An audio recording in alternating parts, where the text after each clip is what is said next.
કેન્દ્રીય બજેટ રજૂ થનાર તેને લઈ સુરતના ડાયમંડ ઉદ્યોગ દ્વારા કેન્દ્ર સરકાર પાસે આશા રાખવામાં આવી છે અને વિવિધ રજૂઆત કરાઈ હતી। આગામી દિવસોમાં કેન્દ્રીય બજેટ કેન્દ્રીય મંત્રી નિર્મલા સીતારામન દ્વારા રજૂ કરનાર છે, જેને લઈ સુરતના ડાયમંડ ઉદ્યોગની બજેટ આશા રાખી છે।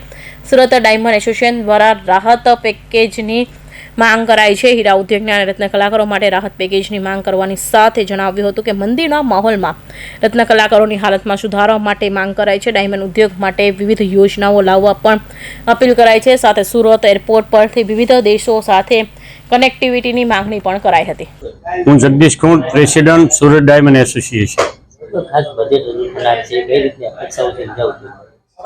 પહેલી ફેબ્રુઆરીએ કેન્દ્ર સરકાર દ્વારા બજેટ રજૂ થવા જઈ રહ્યું છે, ત્યારે સરકારશ્રીને હું વિનંતી કરું છું કે છેલ્લા 1.5-2 વર્ષથી જે ડાયમંડ ઇન્ડસ્ટ્રી મંદીમાંથી પસાર થઈ રહી છે, ત્યારે તો સરકારશ્રી આ બજેટમાં એવી કોઈ આર્થિક પેકેજની જોગવાઈઓ કરે જેમાં રત્ન કલાકારો, નાના મેન્યુફેક્ચરરો, ટ્રેડરોને એક આર્થિક પેકેજ મળે તો એ બિઝનેસ માટે, ટ્રેડ માટે બહુ બેસ્ટ ગણાય છે અને એવી ખાસ આર્થિક પેકેજની જરૂર છે। એટલે સરકારશ્રીને વિનંતી છે કે આ વખતે ખાસ જોગવાઈ બજેટમાં કરવામાં આવે। વર્ષ તો અમારું ગત દિવાળી વર્ષ ગણાતું હોય છે ગુજરાતમાં। તો દિવાળી પહેલાં જે કાંઈ પરિસ્થિતિ એ કરતાં દિવાળી પછીની પરિસ્થિતિમાં થોડોક સુધાર દેખાઈ ગયો।